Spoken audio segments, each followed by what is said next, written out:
Password இல்லை, so அதனால் sign in ஆகிடுச்சு. நமக்கு பாஸ்வேர்டு இருந்திருந்தால் சைன்இன் ஆகிருக்காது. சரியா? பாஸ்வேர்டு கேட்டிருக்கோம். சைன்இன் ஆகிடுச்சு. இப்போ ஃபஸ்ட்டு 1 by 1 நம்ம செக். இப்போ ஜென்ரலில் போயிட்டு டிவைஸ் இன்ஃபர்மேஷன் இந்த இடத்துல வந்து நிக் நேமாக மாற்றணும். நம்ம இந்த பிரிண்டரோட பேர் வைக்கணும். CHN P08 F01 WC2 வச்சுட்டு அப்ளை கொடுக்கணும். கொடுத்துட்டேன்னா அதோட ஹோஸ்ட் நேம் இப்போ இங்கே மேலே மாறிடுச்சு பார்த்தியா? முன்னாடி வந்து ஹெச்பின்னு இருந்துச்சா, இப்போ வந்து மாறிடுச்சு. இப்போ காப்பி பிரிண்ட்டு இங்கே போ.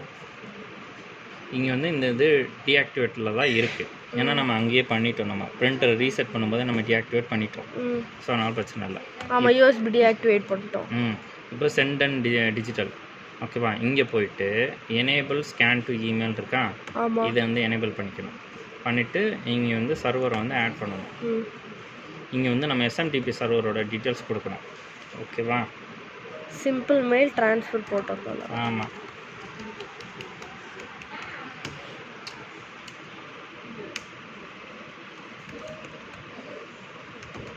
ஸ்டாண்டர்ட் ஓகேவா? ஸோ 172.21.5.0 ஓகேவா? ஸோ இதுதான் எஸ்எம்டிபி. இப்போ நெக்ஸ்ட் கொடுத்தேன்னா இங்கே வந்து போர்ட் நம்பர் அதுவே எடுத்துக்கோ. அதுவே டிஃபால்ட்டாக எடுத்து. ஸ்ப்ளிட்டு வந்து இப்போ வந்து நமக்கு ஒரு மெயிலோட மேக்ஸிமம் சைஸ் வந்து 35 MB.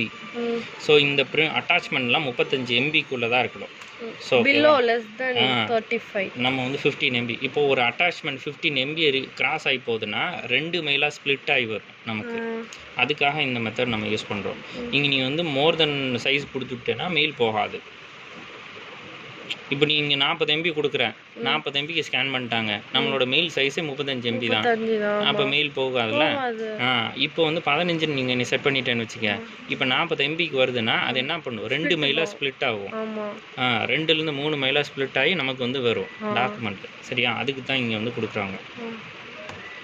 நெக்ஸ்ட்டு கொடுத்துட்டு இது வந்து இது டிஃபால்ட் ஆப்ஷன் தான். Server does not require any authentication. சரியா?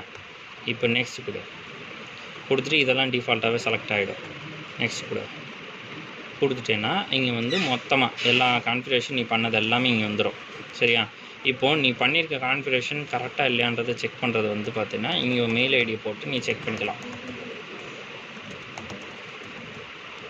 போட்டுட்டு டெஸ்ட்டுன்னு கொடுத்தேன்னா இப்போது இந்த எஸ்எம்டிபி அட்ரஸ்க்கு இந்த ஐபி அட்ரஸ் எனேபிள் ஆகிருந்துச்சுன்னா இப்போ நீ டெஸ்ட் மெயில் கொடுக்கும்போது உனக்கு வந்து இங்கே எரர் வராமல் டெஸ்ட் இருமான சைபராக் லாக் அவுட் ஆகிருக்கும்.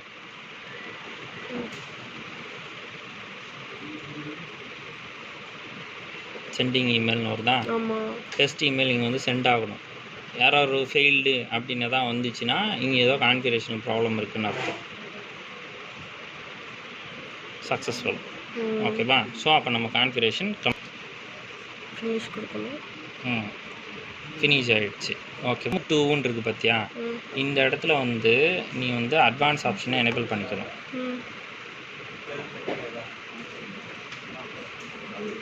இப்போ அட்வான்ஸ் ஆப்ஷன் எனேபிள் பண்ணிட்டியா?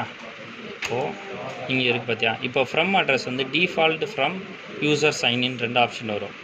டிஃபால்ட் ஃப்ரம்னா நீ இங்கே ஒரு அட்ரஸை நீ கொடுக்கணும். சரி, அதுக்கு பதிலாக யூசர் சைன்இன் கொடுத்துட்டேன்னா பிரிண்டரில் மேலே சைன்இன் ஒரு பட்டன் வந்துச்சு பார்த்தியா? அங்கே போயிட்டு எம்ப்ளாயி அவங்க யூசர் ஐடி பாஸ்வேர்டை வந்து போடுவாங்க. அதவே அது ஃப்ரம் அட்ரஸாக எடுத்துக்கும். சரியா? 2 அட்ரஸ்க்கும் பிளாங்க்ன்றது பதில் யூசர் சைன்இன் கொடுத்துட்டேன்னா அதுவே என்ன பண்ணும்? ஃப்ரம்மு 2வை அவங்க அட்ரஸை எடுத்துக்கும். அவங்களே அவங்களுக்கு மெயில் அனுப்புகிற மாதிரி கணக்கு. இப்போ சரியா? இப்போது இதில் வந்து இங்கே யூசர் எடிட்டபிள்னு 2 செக் பாக்ஸ் இருக்கா? இப்போ இந்த செக் பாக்ஸை வந்து டிக் கொடுக்காம அன்டிக் பண்ணி விட்டேன் அப்படின்னா என்ன ஆகும்னா அவங்களால ஃப்ரம் அட்ரஸையோ 2 அட்ரஸையோ எடிட் பண்ண முடியாது. டிஃபால்ட்டாக அதுவே செட் ஆகிக்கும். சரியா? வேறு எதுவுமே பண்ண முடியாது. இப்போ இந்த செக் பாக்ஸ் நீ கொடுத்தனா அவங்க வேணும்னா எடிட் பண்ணிக்கலாம். வேறு ஒருத்தங்க அட்ரஸுக்கு இப்போ ஃப்ரம் அட்ரஸ் அவங்க ஐடி வந்துடும், 2 அட்ரஸ் அவங்க ஐடிக்கு பதிலாக வேறு ஐடி வேணால் அவங்க கொடுத்துக்கலாம். கொடுத்துட்டு வெட்டலாம். மீதி ஆப்ஷன்லாம் ஸ்டாண்டர்ட் ஆப்ஷன்ஸ் தான். சரியா? அப்ளை கொடுத்துட்டேன்னா இது வந்து அப்ளை ஆகிடும். இது முடிஞ்சிடுச்சா? ஸோ இப்போ வந்து ஸ்கேனிங் முடிஞ்சிச்சு.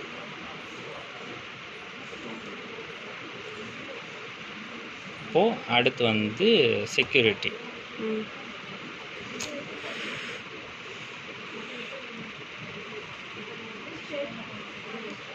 செக்யூரிட்டி. ஸோ இங்கே போயிட்டு அட்மின் பாஸ்வேர்டு இங்கே தான் செட் பண்ணுவாங்க. செக்யூரிட்டி ஆமாம், செக்யூரிட்டியில் தான் செட் பண்ணுவாங்க அட்மின் பாஸ்வேர்டு எல்லாமே. நமக்கு வந்து நம்ம ஒரு நோட் பேடில் எழுதி கூட வச்சுக்கலாம்.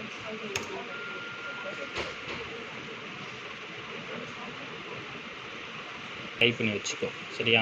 Building at 8. ஆமாம், அதை தான் இப்போ டைப் பண்ணிவிட்டு நம்ம இங்கே வந்து பேஸ்ட் பண்ணிக்கிறோம்.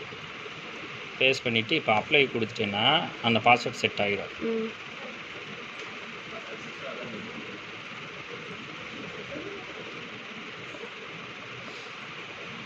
கேட்குதுன்னு நினைக்கிறேன். அவ்வளோதான், பாஸ்வேர்ட் செட் ஆகிடுச்சுனால தான் ஓல்டு பாஸ்வேர்டு இங்கே வந்துடுச்சு, சரியா? இப்போ அடுத்து ஆக்சஸ் கண்ட்ரோல்.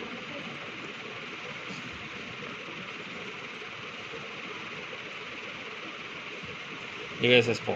இங்கே இந்த விண்டோஸ்ன்னு இருக்குது பார்த்தியா, இது வந்து நம்ம செட்டப் பண்ணணும். இது செட்டப் பண்ணால் தான் எம்ப்ளாயிஸ் எல்லாம் அங்கே சைன்இன் பண்ண முடியும். ஓகேவா? எனேபிள் விண்டோஸ் சைன்இன் கொடுத்துட்டு ட்ரஸ்டட் டொமைன் வந்து நம்ம டொமைன் ad.infosys.com கொடுத்துட்டு ஆடுன்னு கொடுத்தேன்னா டொமைன் ஆட் ஆகிடும். ஓகே, இந்த டொமைனில் இருக்கிறவங்க மட்டும் தான் ஆக்சஸ் பண்ண சைன்இன் பண்ண முடியும். ஆமாம், எதையும் நீங்கள் டெஸ்ட் பண்ணணும்னா இங்கே டெஸ்ட் பண்ணிக்கலாம். கீழேயேவோ இப்போ என் ஐடியை நான் கொடுக்குறேன்னு வச்சுக்க.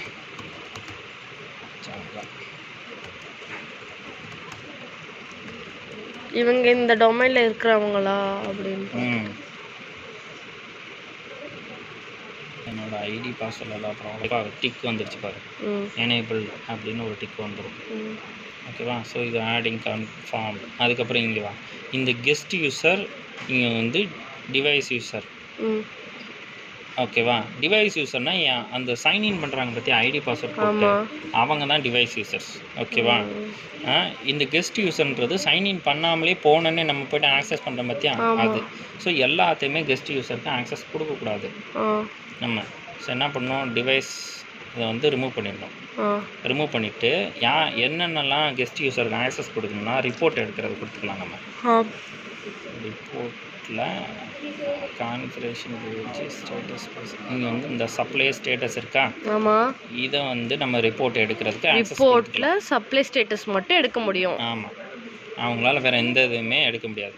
சப்ளை ஸ்டேட்டஸ், யூசேஜ் பேஜ், இதெல்லாம் நம்ம வந்து ஒரு பிரிண்டர் இஷ்யூனா நம்ம எடுக்கக்கூடியது, சரியா? அதுக்கு வந்து கான்ஃபிகரேஷன் பேஜ் அது வந்து லாகின் பண்ணி தான் எடுக்கணும். யார் வேணாலும் கான்ஃபிகரேஷன் எடுத்துகிட்டு போயிடலாம், சரியா?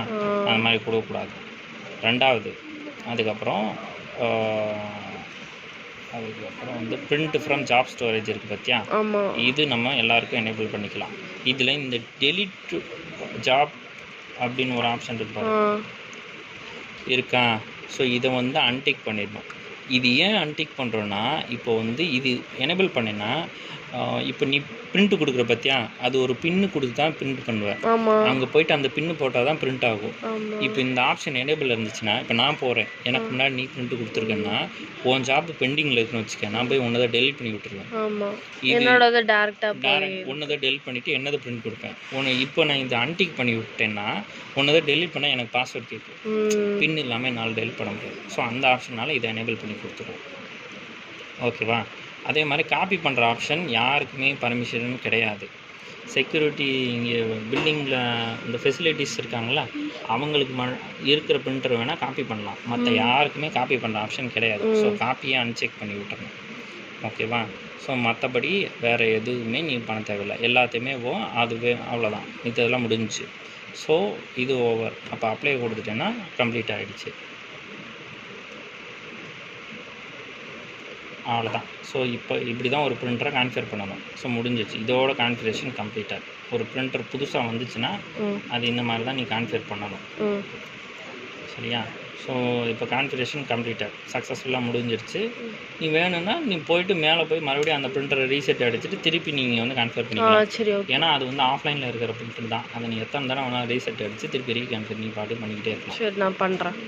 உனக்கு பில்டிங் 8ன்ற பாஸ்வேர்ட் போட்டோன்னா சைன் இன் ஆகிடும், அவ்வளோதான், சரியா? Configuration complete. ஒரு